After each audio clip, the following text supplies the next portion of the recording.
이유와 입장은 다를 때가 있습니다. 이유는 먼저 무엇에 근거하였는지, 무엇이 원인이 되었냐는 것이죠.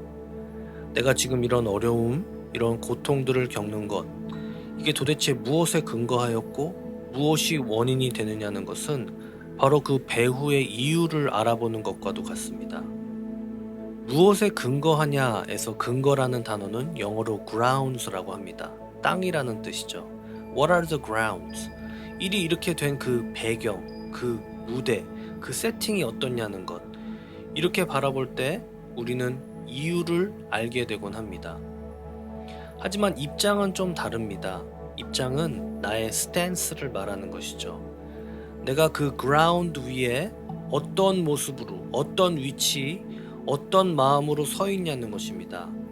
그 상황과 세팅만을 보는 게 아니라 그 상황과 세팅을 당면하고 있는 나의 개인적인 입장, 나의 의지, 나의 태도, 나의 뜻을 말하는 것입니다.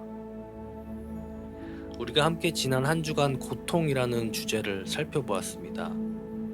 지난 한 주간 우리가 고통이 있는 이유를 다뤘다면 이번 한 주간은 이유보단 입장을 함께 살펴보는 한 주 되길 원합니다. 얼마 전 롯데마트의 한 대형견이 출입을 거부당했다고 합니다. 이유가 있었습니다. 이유는 간단합니다. 롯데마트에는 큰 대형견은 출입이 불가하기 때문입니다. 그런데 입장이 있었습니다. 이 대형견은 그냥 대형견이 아니라 장애인 안내견이었던 것입니다. 우리가 이유만 생각할 땐 잘 이해가 안 될 때가 많습니다. 하지만 그 입장을 깊이 들여다보면 그 이유와는 전혀 상관도 없이 깊이 이해가 되고 받아들여질 때가 있다는 것이죠. 우리 삶 속에 고통이 있어야 하는 이유, 여러 가지가 있었죠. 나의 부족함과 연약함으로 인해 찾아오는 고통, 또 내가 하나님을 실제 가까이 하지 않고 멀리 하였기에 그 보호막이 멀어짐으로써 찾아오는 고통, 또 하나님이 계속하여 내 삶 속에 사인을 주시고 수없이 사이렌을 올리셔도 내가 계속 그걸 듣길 거부하고 귀를 막았기에 고로 찾아오는 고통들, 또 내가 지극히 이기적이고 나밖에 모르고 나만을 위해 살 때 이제 하나님께서 그걸 좀 내려놓고 하나님을 사랑하고 이웃을 사랑하라고 나에게 적절히 허락하시는 그런 사인들, 이것 또한 고통으로 임할 수 있다는 것. 또 내가 뭣도 모르고 그냥 축복받기만을 원했다가 이제야 깨닫길, 그 축복과 함께 딸려오는 이 패키지 상품인 고통을, 이 수고를 내가 전혀 생각지 못했구나. 즉 이 말은 내가 잘 되고 성공하고 더 높은 위치에 올라가기 위해선 그에 따르는 수고와 고통도 함께 찾아오는 거구나. 이와 같이 모든 고통엔 이런 이유들이 있을 수 있다는 걸 우리가 알게 되었습니다. 근데 잘 살펴보면 이건 모조리 우리 인간의 측면에서 바라본 이유들입니다. 내가 어떻게 하였기에, 내가 어떤 상태였고, 내가 어떤 모습이기에 나로 인한 그 이유로 찾아오는 고통들입니다. 근데 여러분, 이런 이유들은 하나님께 있진 않습니다. 내 악이 너를 징계하였고 내 반역이 너를 책망할 것이라. 그런즉 내 하나님 여호와를 버림과 내 속에 나를 경외함이 없는 것이 악이요 고통인 줄 알라. 주 만군의 여호와의 말씀이니라. 배구 코치가 자꾸 저희 전체 팀에게 기합을 준다고 한번 생각해 보시기 바랍니다. 이게 이유가 누구한테 있는 거죠? 제 코치는 하버드 대학교 수학을 전공한 사람이었어요. 저희를 혼내는 것도 그래서 굉장히 수학적이었습니다. 저 상대편 코트 규격 사이즈는 빌딩 위에 헬리콥터가 착륙하는 그 규격과 같다는 것입니다. 그런데 헬리콥터가 들어가는 저 코트 안에 이 조그만 배구공 하나 들어가지 못하겠냐는 것이죠. 우리에게 전체 기합을 주는 이유는 우리가 자꾸 서브를 할 때 집중을 하지 않고 계속 대강 하니까 단체 기합을 줄 수밖에 없었던 것입니다. 이유는 우리에게 있었던 것이죠. 코치는 기합을 주고 싶은 사람이 아니었습니다. 그럼 우리가 이런 이유들을 잘 이해해 볼 수는 있습니다. 이런 고통이 내 삶에 임하는 거? 그치, 다 내 죄 때문이지. 내가 그동안 하나님을 진짜 멀리 하긴 했지. 내가 정말 지질나게도 하나님 말씀을 무시하고 내 마음대로 나 하고 싶은 대로만 해왔지. 하나님은 내게 고통 주실 분도 아니고 내가 고통에 힘들어 하실 걸 원치도 않으시지만 내가 문제였지. 내가 결국 내 무덤을 판 거지. 이런 식으로 이해는 우리가 해볼 수 있다는 겁니다. 하지만 이게 정말 이상한 게 뭐냐면요, 이해가 됐다면 이제 정말 딱 정신 차리고 변화된 삶이 내 앞에 막 펼쳐지면서 정말 앞으로 두 번 다신 똑같은 잘못, 똑같은 실수는 안 해야 되는 거 아닌가요? 근데 여러분 어떻나요? 정말 그렇게 되나요? 그렇지 않습니다. 아무리 머리로 이해가 돼도 우린 또 똑같은 그러한 패턴으로 돌아갈 때가 많습니다. 이럴 때 우리는 결국 지치고 신앙의 슬럼프에 빠지곤 하죠. 그럼 이제 여기서 우리가 이유는 그만 생각해보고 입장을 생각해보기 원합니다. 왜냐하면 이 롯데마트에 출입 제재를 당한 대형견의 경우만 봐도 알 수 있습니다. 롯데마트엔 대형견 출입이 금지되었다. 그래서 이 직원의 행동은 분명했던 거죠. 그러니까 막은 겁니다. 출입을 거부한 것이죠. 하지만 곧 그 대형견의 입장을 알게 되었어요. 아, 이 친구는 장애인 안내견이구나. 고로 그 입장을 이해하고선 이 직원은 두 번 다시 같은 실수를 저지르지 않을 수 있을 것입니다. 마찬가지로 비록 우리에게 이유들이 있지만 그럼에도 불구하고 삶 속에 우리가 겪고 직면하게 되는 고통들을 잘 헤쳐나가고 하나님 뜻대로 이 고통들을 바라보기 위해선 우리가 하나님의 입장을 잘 이해해 봐야 합니다. 앞서 말씀드렸지만 사실 하나님께서 우리에게 고통을 주실 이유가 없으십니다. 하지만 하나님은 이유는 없으시지만 입장은 있으십니다. 나 여호와가 말하노라 너희를 향한 나의 생각을 내가 아나니. 여러분 이 말씀을 왜 하실까요? 너희를 향한 나의 생각은 내가 안다. 우리를 향한 하나님의 생각은 어쩌면 우리가 너무 오해하고 있는 건 아닐까요? 너희들이 알고 있는 그게 아니라는 겁니다. 나의 생각은 내가 안다는 거죠. 그리고 나의 마음은 이렇다는 겁니다. 재앙이 아니라 곧 평안이요 너희 장래에 소망을 주려 하는 생각이라. 너희는 내게 부르짖으며 와서 내게 기도하면 내가 너희를 들을 것이요 너희가 전심으로 나를 찾고 찾으면 나를 만나리라. 아멘. 하나님은 우리를 늘 축복하길 원하십니다. 세번역 성경에서는 내가 너희를 두고 계획하고 있는 일들은 재앙이 아니라 번영이다 라고 말하고 있습니다. 메시지 성경은 표현이 참 재미있는데요. I know what I'm doing. 난 내가 뭘 하는지 잘 안다. 여기서 나라는 건 하나님을 말하는 것이죠. I have it all planned out. 다 계획해 놓으셨대요. Plans to take care of you. 널 잘 케어하고 돌봐줄 거라는 거죠. Not abandon you. 너를 포기하지 않고. Plans to give you the future you hope for. 바로 너가 바라고 꿈꾸는 그 미래를 위해 다 계획하셨다는 것입니다. 다른 성경 번역들은 우리를 위해 재앙이 아닌 번영 또는 well-being이라고까지 말하고 있고요. A future of success, 성공하는 미래라고도 말하고 있습니다. 제 배구 코치는 저희 팀을 챔피언십 수준으로 이끌어 올리려는 그 마음밖에 없었던 것뿐입니다. 또 롯데마트의 그 대형견은 단지 자기 임무를 장애인 안내견으로서 수행하려고 했던 것뿐이었죠. 그런데 오해를 받은 거예요. 저놈의 강아지가 지금 어딜 들어오나, 저 킁킁거리고 또 다 핥아먹으려고, 아예 안되지 출입은. 이런 오해로 바로 이어졌던 것입니다. 왜죠? 왜냐하면 이유만에 초점이 맞춰있기 때문입니다. 죄, 부족함, 나의 연약함, 하나님을 멀리한 것, 내 고집대로 다 한 것, 이 모든 것 고통을 불러오는 게 맞지. 그치, 그러니까 맞아도 싸지.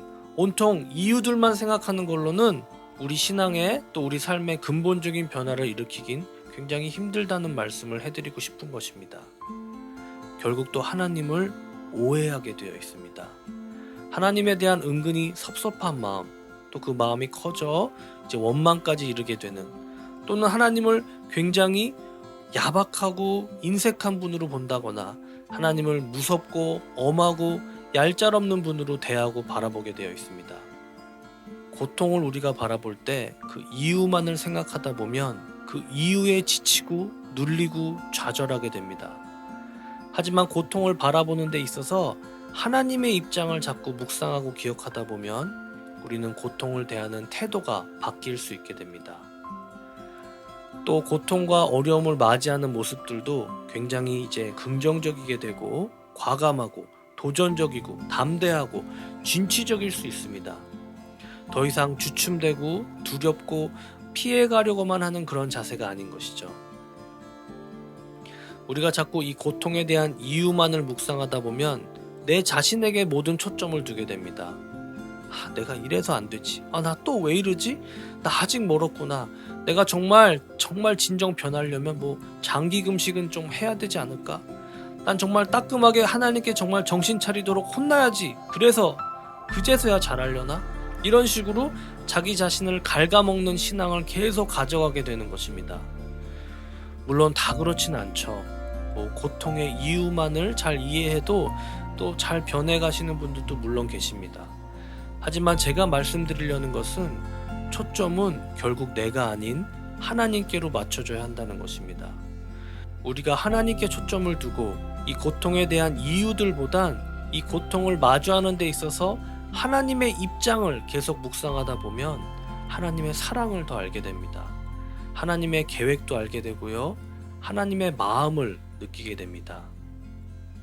이게 얼마나 파워풀한 것이냐면 비록 나의 고통의 이유들이 다 해결되진 않았어도 우리는 엄청난 힘을 얻게 되어 있습니다. 이스라엘아, 어째서 너는 여호와께서 내 고통을 보지 않으며 내가 원통한 일을 당해도 무관심하다고 불평하느냐? 너희는 알지 못하느냐? 너희는 듣지도 못하였느냐? 여호와는 영원하신 분이시며 온 세상을 창조하신 분이라는 것을. 그는 피곤하거나 지치지 않으며 그의 깊은 생각은 헤아릴 수가 없다. 그는 피곤한 자에게 힘을 주시고 무능한 자에게 능력을 더하신다. 청소년이라도 피곤하고 지치며 건장한 청년이라도 넘어지고 자빠지나 오직 여호와를 바라보고 의지하는 자는 새 힘을 얻어 독수리처럼 날개치며 올라갈 것이요 달려가도 지치지 않고 걸어가도 피곤하지 않을 것이다. 그렇습니다. 우리가 하나님의 마음, 하나님의 입장, 하나님의 사랑, 하나님의 뜻을 더 깊이 헤아릴 땐 우린 그 안에서 굉장한 힘을 얻게 됩니다. 또 한 가지 우리가 얻게 되는 게 있다면 그것은 바로 목적입니다. 나를 향하신 하나님의 계획을 알아간다는 것은 우리가 삶의 진정한 목적을 찾는다는 것과 같습니다. 그렇지. 이런 고통이 있는 이유, 나의 삶의 목적을 이루기 위하심이지. 내가 크고 놀라운 목적에 붙들리게 하시려고 나의 또 하늘의 상급과 하늘의 영광을 위해 지금 가장 멋진 인생을 살게 하시려고 이 고통들이 내 앞에 와 있는 거구나. 이러한 목적 의식으로 이제 고통을 바라보게 됩니다. 군대를 제대한 사람들은 군대 부대가 있는 그 방향을 보고는 아예 오줌도 안 싼다는 말이 있죠. 그만큼 두 번 다시 보고 싶지 않은 곳이라는 것입니다. 그만큼의 고통, 어려움, 수고, 고생이 있었다는 것이죠. 하지만 그 고통 가운데 하나님을 크고 놀랍게 경험한 사람은 그 고통 자체 앞에서도 굉장히 담대해집니다. 지나간 고통, 이미 겪은 고통일지라도 하나님께서 다시금 그곳에 나를 내보내신다면 기꺼이 임하는 것이죠. 왜냐하면 담대해졌기 때문입니다. 또 굉장히 강해졌기 때문이죠. 하나님께서 다시 군대 가라면 가는 겁니다. 또 다시 해보는 가운데 이제 내가 더 잘해볼 수 있겠다, 이러한 마음이 서는 것입니다. 목적 의식이 있다면 우리는 그 목적에 맞는 삶의 모습을 띄우게 되어 있습니다. 그 목적 자체에 이끌리게 되어 있는 것이죠. 우리 인생은 마치 밀과 가라지와도 같습니다. 가라지라고 하면 영어 성경은 잡초라고 번역하고 있습니다. 우리 인생이 밀과 잡초와도 같다는 것이죠. 밀과 잡초는 동시에 같이 자랍니다. 서로 공존하게 되어 있다는 것입니다. 근데 우리 인생도 좋은 일이 있는가 하면 나쁜 일도 있게 됩니다. 종들이 가서 저 잡초들을 뽑으려고 하자 주인은 내비두라고 말합니다. 왜일까요? 왜냐하면 주인은 알고 있었던 거죠. 잡초의 그 어떤 힘으로도 밀을 죽일 수는 없다는 걸 알았기 때문입니다. 영향을 줄 수는 있겠죠. 또 괴롭히는 정도는 있을 것입니다. 하지만 잡초는 밀을 죽이지는 못합니다. 잡초는 그런 정도의 위협이 되지 못한다는 것이죠. 우리도 고통을 바라보는 마음이 이래야 된다고 저는 믿습니다. 그 어떤 잡초가 날 삼킬 수 없다는 걸, 물론 위협적이게 보일 수는 있어요. 그리고 밀보다도 더 크게 자라 그 잡초에 가려 밀 자체가 보이지도 않을 수 있죠. 하지만 potentially, 잠재적으로 볼 때 그 능력, 힘, 파워가 있냐 없냐로 볼 땐 고통, 그 잡초에겐 나를 다 삼켜버릴 만한 힘은 없다는 것입니다. 우리가 하나님의 입장을 이해하다 보면 고통을 그렇게 바라보게 됩니다. 목적을 찾게 됩니다. 심지어 잡초의 그 존재, 그 목적도 알게 되죠. 내 주변에 왜 잡초들이 심겨져야 했었는지 그 이유들을 목적과 함께 알아가게 되는 것입니다. 앞서 읽은 예레미야서와 같이 하나님께서 I know what I'm doing, 내가 다 아는 바다, 내가 다 알아서 하고 있다, I have everything under control, 내가 모든 것을 다 주관하고 있다라고 하실 때 우리는 이걸 그대로 믿을 수 있어야 합니다. 고통의 이유를 넘어 하나님의 입장을 잘 이해할 수 있어야 되는 것이죠. 그런 사람이 한 명 있었습니다. 바로 요셉입니다. 요셉이 자신을 노예상에게 팔아넘긴 자기의 형들에게 무슨 말을 하나요? 창세기 50장을 보시면 나오는데요. 당신들은 나를 해하려 하였으나 하나님은 그것을 선으로 바꾸사 오늘과 같이 만민의 생명을 구원하게 하시려 하셨나니 당신들은 두려워 마소서, 내가 당신들과 당신들의 자녀를 기르리이다 하고 그들을 간곡한 말로 위로하였더라. You intended to harm me, but God intended for my good. 이 말은 무슨 말이냐면 내 삶 속에 이런 잡초들이 필요했다는 겁니다. 하나님이 나를 위해 이런 일들을 허락하셨다는 거죠. 형님들은 날 해하려 했지만 하나님은 그것을 선으로 바꾸셨다는 고백입니다. 하나님이 형님들이 날 팔아넘기고 날 배신하도록 허락하신 거라는 거죠. 그래서 내가 더 강해질 수 있도록, 내가 더 하나님만을 의지할 수 있도록 만드셨다는 겁니다. I am stronger because of your wickedness. 형님들의 그 악한 행위 덕분에 제가 더 강해졌습니다. 제가 더 성숙했습니다. 제가 더 성장했습니다. 이것은 온전히 나를 위한 것이었습니다. God intended for my own good. 아버지가 입혀주신 색동옷으로 나의 정체성을 찾곤 했고 나의 자랑으로 삼았고 나의 목적을 두었는데 더 이상 그 색동옷이 아닌 형님들 덕분에 제가 이제 하나님 안에서 목적을 찾았습니다. God intended for my own good. 하나님이 날 위해 의도하신 거라는 것입니다. 하나님이 말씀하십니다. I know what I'm doing. 나는 내가 뭘 하는지 잘 안다. I have it all planned out. 다 계획해 놓으셨다는 겁니다. Plans to take care of you. 널 잘 케어하고 돌봐줄 거라는 것. Not abandon you. 너를 버리거나 포기하지 않고 Plans to give you the future you hope for. 바로 너가 바라고 꿈꾸고 바라는 그 미래를 위해 다 계획하였다는 겁니다. 이게 하나님의 입장입니다. For I know the plans I have for you. Plans to prosper you and not to harm you. Plans to give you hope and future. 너를 향한 나의 생각은 내가 아나니 재앙이 아니라 곧 평안이요. 너희 장래에 소망을 주려 하는 생각이라. 아멘.